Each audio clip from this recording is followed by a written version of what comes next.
I'm Patrick Bailey with whiteboardcoder.com. Today is June 23rd, 2020. And in this video, I'm going to be installing a GFCI outlet in my garage. It's going to be used by my low voltage lighting and my sprinkler controller. And I'm going to be tapping into an outlet on the outside of my house and putting an outlet on the inside of my garage. Okay, you're on YouTube looking up how to install outlets, electrical outlets. Hopefully this is not the first video you've seen, but if it is, I'd like to redirect you to at least this other good video called How to Install Electrical Outlet by another how-to channel, and I'll put a link in the show notes to this. I do this because they're going to do a much better job, a much clearer job on how to do the electrical part of it than probably I will. But now that I've sent you somewhere else, why do you want to watch me? And I think there's probably three good reasons. One, I'm going to show you all the links. I'm going to show you the links to the stuff I bought at Home Depot and Lowe's. And also, my situation might be unique, so it might match more what you're going to do. What I have is I have an outlet on the outside of my house, and it's on the wall. It's on my garage wall. So the other side of the wall is in my garage. And so what I want to do is I want to tap into that outlet, and I want to put an outlet in my garage, kind of like in the same zone, but up higher and in the garage versus outside. So that might be unique. And my main reason for doing this is I want to move my sprinkler controller and my low voltage transformer to the front of my garage away from the back, because that's just kind of where I prefer it. So maybe that might be a reason you might want to continue watching. And then third, sometimes it's nice just to watch another example of a regular guy doing it, or at least it's good to watch one more video to build your knowledge and your confidence to go ahead and do this. So with that, let me go, with all that having been said, let me go over what I bought and what I'm doing.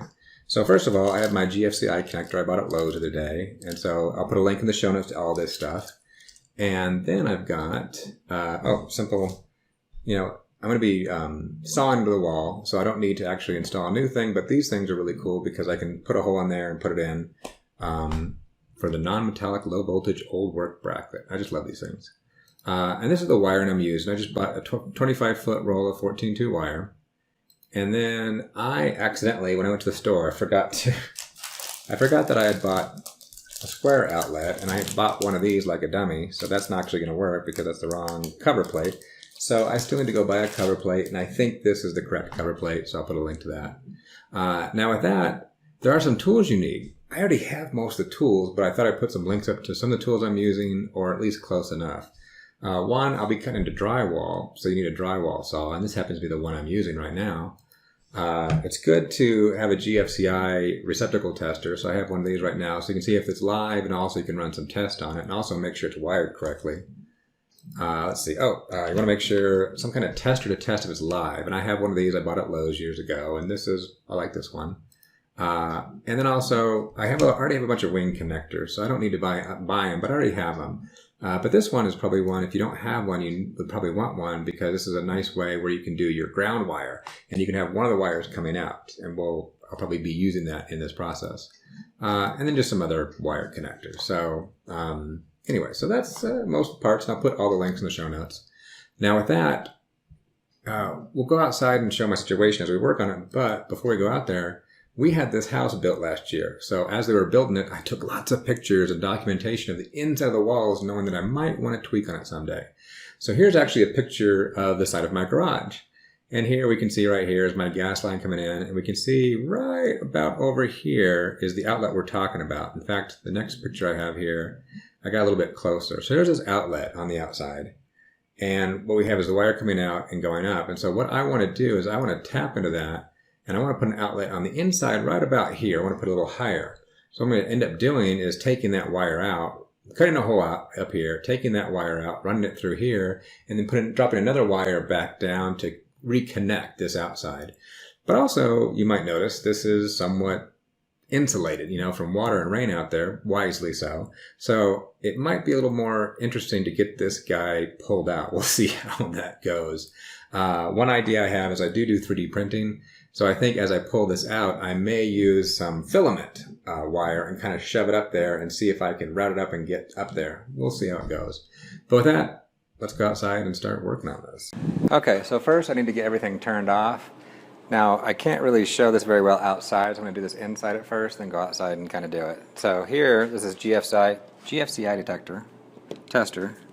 It's kind of nice because you can plug it in, and if both lights are on, you're good. But it does tell you some more information, which I'm not going to go over later in this video, but I'm going to eventually test what I do outside and make sure everything's okay and happy. Don't push that button unless you want to actually test and trip the GFCI, and it will turn off. So don't do that unless that's what you want to do. And then also this guy, I'll turn him on, and we'll see red, that's hot. That tells us power is going through. So it's nice to test both these on a known source that you know is good before you test another one. I lost my original voice recording here, but just to cover this, I'm just on the actual outlet right now, and all I'm doing is the same procedure. So I put my GFCI in there, which I can't see in the bright light, but I also put in my tester there. I can see that it's hot. And also just to make myself feel good, because it is bright outside, I just brought a light out. So I can just turn that on and off and make sure, yeah, it is active. Okay, so I found the power. I've tripped the switch. I cut the power. And I had the light plugged in, it was off, I tested everything, so we are good and we are dead. And I pulled this out and we can see the wire here. Now, the next trick is to be pretty sure where it is on the other side. And so I came up with a couple of tricks, and I also had another one in here. So what I have here is something metal. And I've got some powerful magnets. And so what I'm doing is I'm taking this, I need something metal, kind of flat on the end. And what I have done is I've broken out one of the tabs here, and I'm going to shove this through. Is that going through the drywall? It's butting up against the drywall. So I'm going through the wall, and you see it's hitting. I should be hitting the drywall.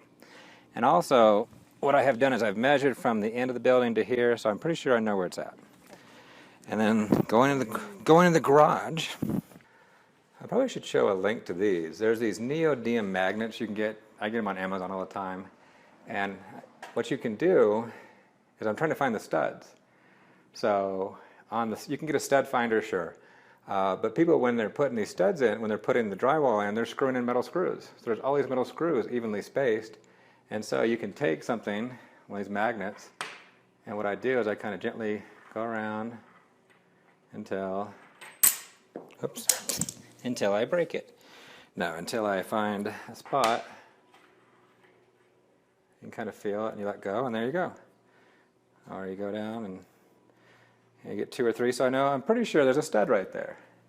And measuring thing from here to here, I'm pretty sure this is the stud that has the outlet in between. So here's these 2 studs, and the outlet, I believe, is down here. So now I've got that metal thing against here. And so if I go down here, I know, and somewhere,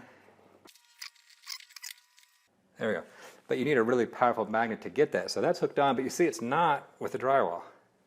And to prove my point, so that is hooked onto the metal on the other side. Now I'll go out on the other side and yank it, and you'll see that fall. And we're going to yank. How do you like that? Huh? So, Kind of wizard are you? So the whole reason I did that is so I know I'm in here. So now what I'm going to do is I'm going to cut a hole.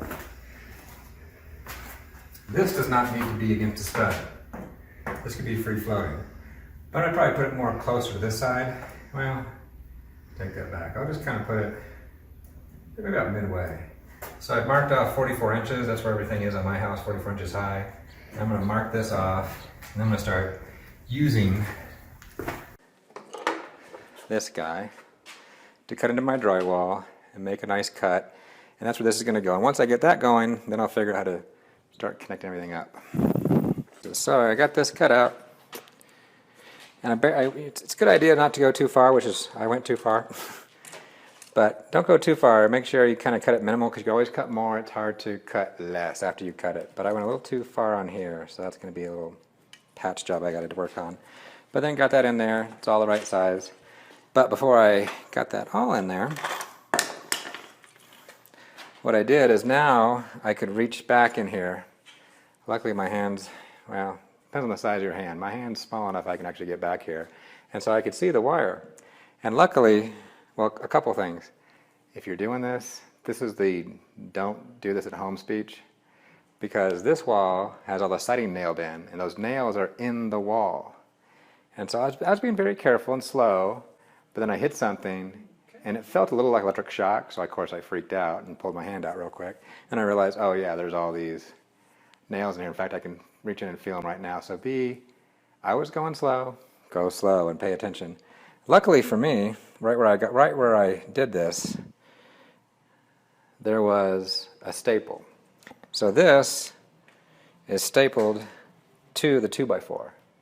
In fact, I think there was further one stapled lower down. So what I had to do is, luckily it was right here, so I was able to pull this a little bit and get this staple pulled out by sticking my hand in there. And then I had to get my hand all the way in here and kind of pull up and down and get it forward, back and forth, and go outside and work a little bit. And eventually I got lucky and I pulled the whole thing out. So now I'm good. And I'm going to have to cut part of this. But I got that in there. And then I went outside with my other wire and went through that hole that I pulled it out, just kind of curved a little bit, shoved it up as far as I could, and then it was right here, and yanked it out. So I got pretty... So you're trying to say that the box on the outside of the house doesn't have any wires hooked up to it? Not at the moment, no. Those used to be the wires. These were the wires hooked to the box outside, yes. My wife just asked me a question, so in case it didn't hear it, she's asking me if there's any wires in the box outside. And I said, no, there's no wires hooked to the electrical box outside. This is the one that was. But also, I do have a cable out there, just stretched out, but not hooked to anything yet. And so what I want to do is I need to connect this. The next step is I need to cut this and connect this to this guy, and then also connect it down, because you can have them chained together.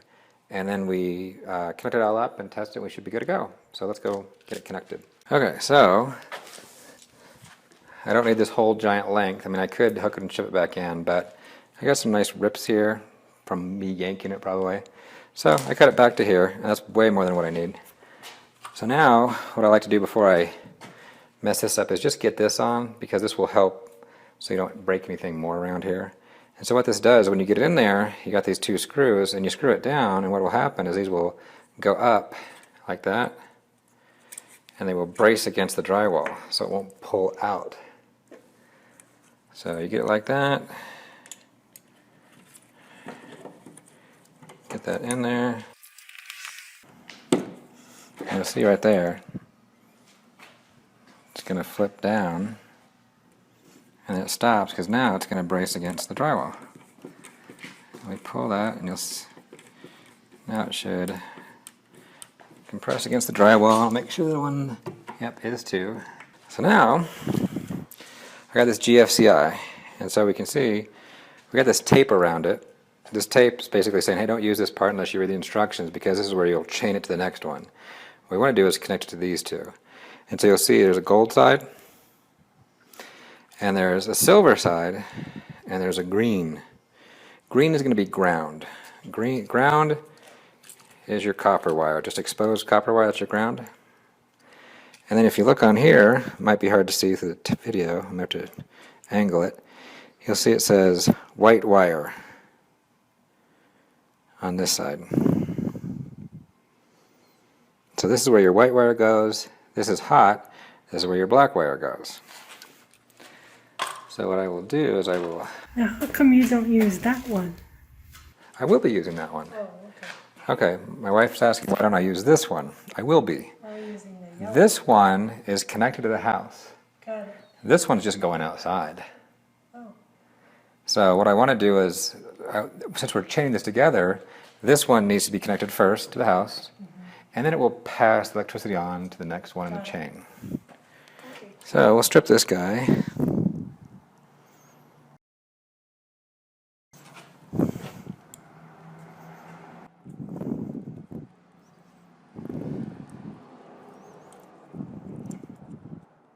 Maybe. There we go. Then you can take some pinch nose pliers, kind of give a little curve at the end.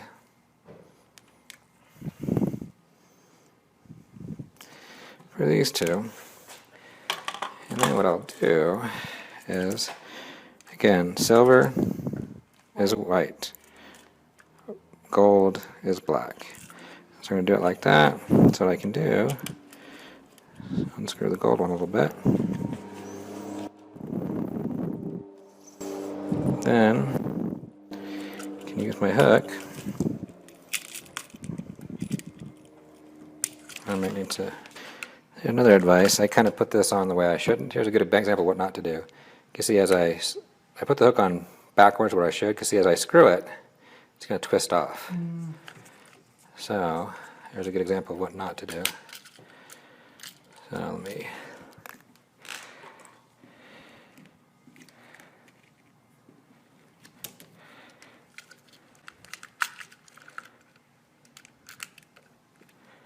There we go.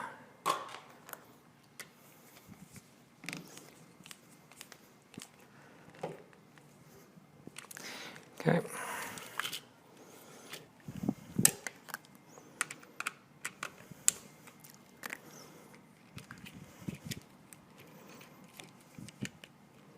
There we go.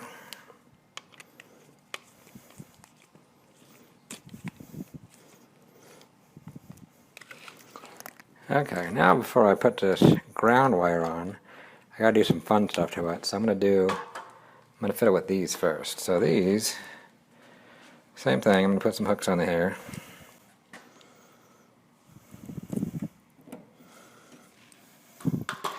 But then these are gonna go here. That's why they give you this little caution, they don't want you to do this. This is because it's GFCI, it's doing some different stuff. So GFCI is going to trip if it detects water, different things like that. Shouldn't say detect water, but if there's a short. So it's more protective. So you want to connect these correctly. Okay. So we'll connect those guys up. Same thing, white, silver. Yep, same thing, white and silver.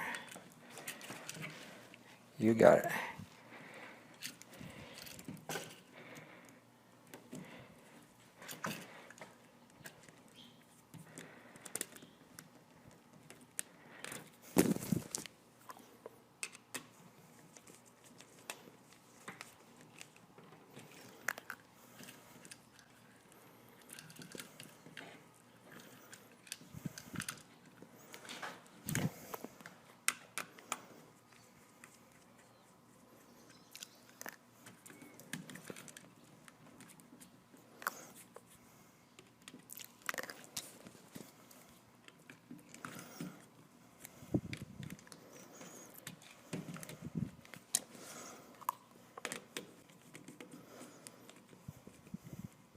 Okay, now we're not done because we got to do the ground.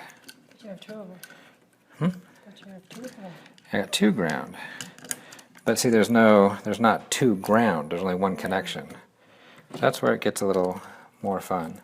So here's our wire coming in. We want our wire coming in to hit that.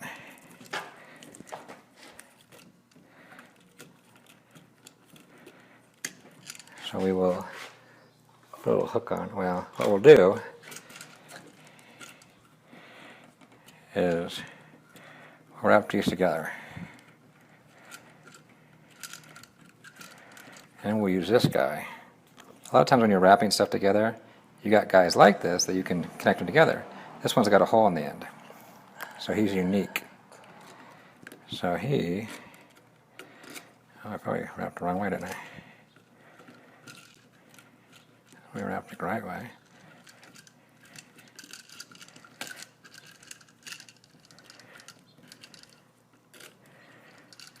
So he goes down. Make sure those are connected well. And then we have this guy sticking out of the top. If you didn't have that thing, did you have to hook both of those around the ground? Yeah, somehow, which would not be... Fun. Yeah, if you didn't have that, it would be a lot less fun kind of a job. Huh. In fact, I'm kind of making myself... Yeah, I probably need to... I got some limited space here. So I may need to cut a little more out here.